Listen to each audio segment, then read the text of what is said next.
Assalamualaikum warahmatullahi wabarakatuh. Pada kesempatan hari ini, kami akan menjelaskan tentang manajemen pengelolaan usaha mikro, kecil, dan menengah UMKM makanan halal. Materi ini disusun oleh Dr. Wita Ramadanti, SEAK, MSAC, ACPA, Profesor Dr. Nur Aini, STPNP, Dr. Atriani Arafa, AKM, SICA, Dr. Dian Purnomo Jati, SEMSC, serta Dr. Umar Kusmana, SEAK, MSI, CACPA.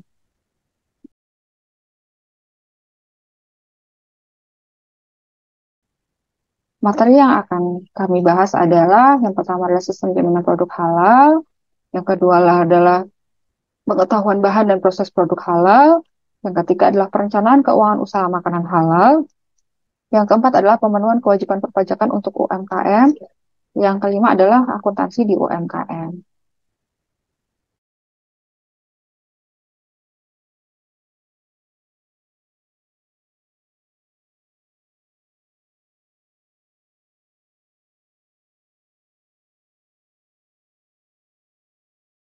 Yang pertama adalah sistem jaminan produk halal. Jadi untuk UMKM makanan yang memang ingin melayani kaum muslim, maka diwajibkan segera untuk memiliki sertifikasi halal. Tata cara memperoleh sertifikasi halal adalah ada 6 langkah ya. Yang pertama adalah diawali dengan pengajuan permohonan sertifikasi halal oleh pelaku usaha kepada BPJPH atau Badan Penyelenggara Jaminan Produk Halal. Selanjutnya BPJPH melakukan pemeriksaan kelengkapan dokumen.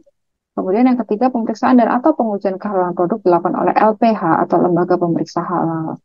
Yang keempat, LPH tersebut harus memperoleh akreditasi dari BPJPH yang bekerja sama dengan MUI atau Majelis Ulama Indonesia. Yang kelima, perlu penetapan kehalalan produk dilakukan oleh MUI melalui sidang fatwa halal MUI dalam bentuk keputusan penetapan halal produk yang ditandatangani oleh MUI. Yang keenam adalah BPJH menerbitkan sertifikat halal berdasarkan keputusan penetapan halal produk dari MUI tersebut.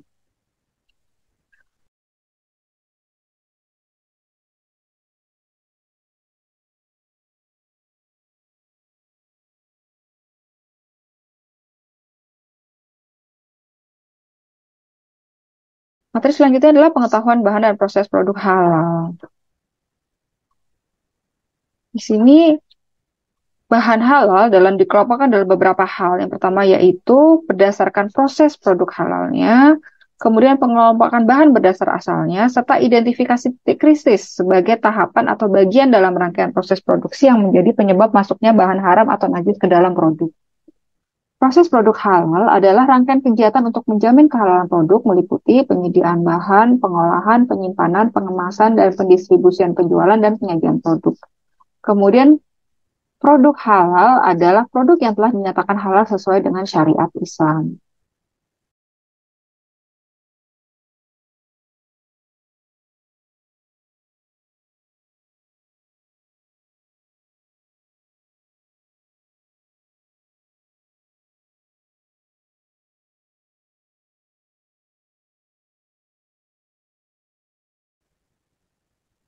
Selanjutnya, perlu dilakukan perencanaan keuangan usaha bagi makanan UMKM halal ini ya.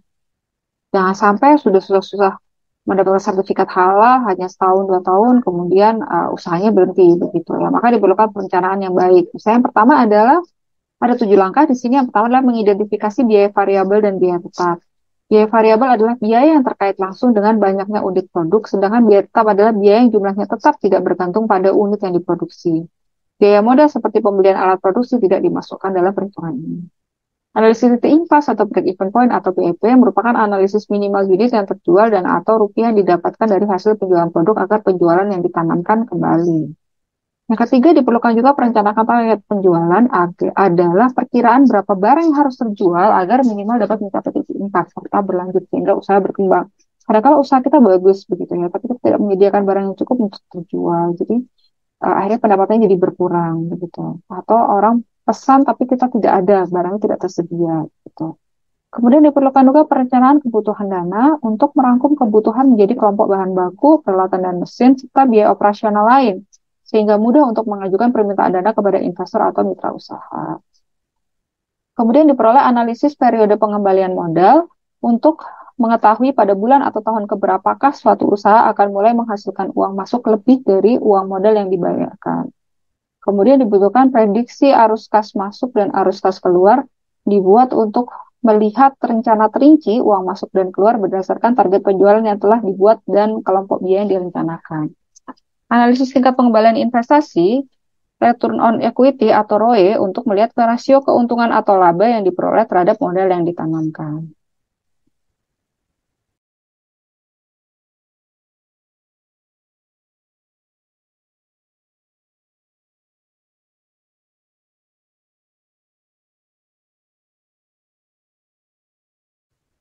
Selanjutnya, UMKM yang cukup maju perlu juga untuk taat pajak. Maka di situ ada pemenuhan kewajiban perpajakan untuk UMKM. Jadi UMKM, suatu usaha dinyatakan itu sesuai apakah dia mikro, kecil, atau menengah dilihat dari kriteria yaitu besar aset selain tanah dan bangunan serta pendapatan usaha.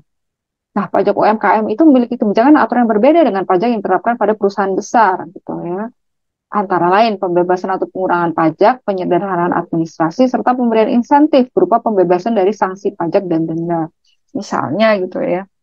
Kenapa dibuat seperti itu? Jangan sampai UMKM jadi lebih sibuk untuk menghitung persoalan administrasi dibandingkan dengan kegiatan untuk menyiapkan makanan halal dan prosesnya yang lebih baik gitu ya. Karena biasanya UMKM ini hanya sedikit pegawainya begitu dan itu biasanya juga merangkap pemilik.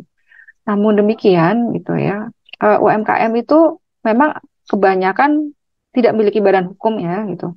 Tapi tetap untuk membayar pajak sesuai dengan PPh, PPN, PKB, dan PPB. Mungkin sekarang bisa dengan perlu diidentifikasi dengan memiliki nomor induk berusaha, yaitu salah satu syarat yang wajib untuk dapat mengajukan sertifikasi halal begitu. Namun demikian ada juga UMKM yang memiliki badan hukum, begitu ya. Tapi dia kategorinya sebagai UMKM, yaitu usaha perseorangan, firma dan persekutuan, PT serta koperasi, gitu. Ini biasanya adalah mengadukan melalui akta notaris seperti itu ya. Sedangkan tadi untuk nomor induk berusaha atau NIB hanya diajukan melalui dinas perizinan kabupaten kota seperti itu, melalui mekanisme yang ada. Nah, pajak yang berlaku bagi UMKM berbadan hukum antara lain adalah PPh atau pajak penghasilan, kemudian pajak pertambahan nilai atau PPN, kemudian ada PKB, ada pajak bumi dan bangunan, serta bea materai.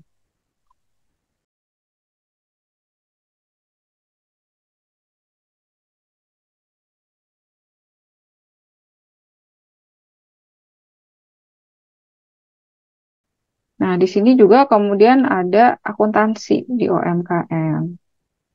Jadi UMKM dapat terbagi atas kelompok mikro, kecil, dan menengah ya, dilihat dari berbagai aspek. Dari segi jumlah tenaga kerja juga bisa, kayak yang dimiliki pelaku maupun dari omset ya.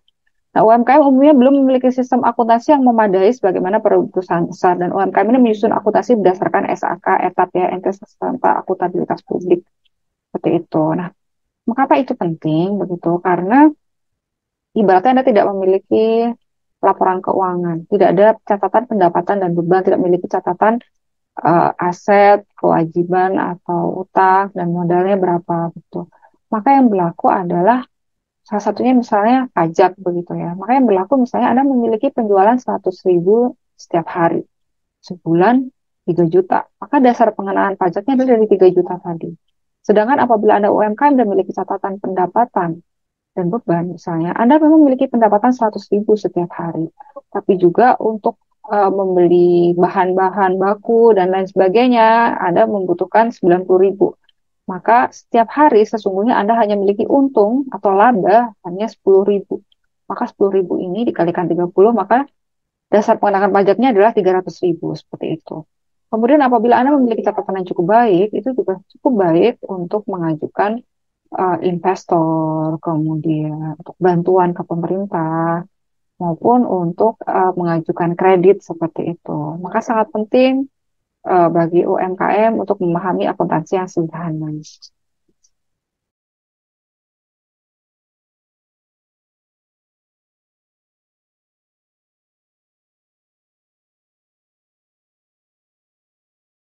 Tidak ada rahasia untuk sukses. Ini adalah hasil dari persiapan, kerja keras, dan belajar dari kegagalan. Dikutip dari Colin Powell. Demikian dari kami. Sekian, terima kasih. Semoga bermanfaat. Wassalamualaikum warahmatullahi wabarakatuh.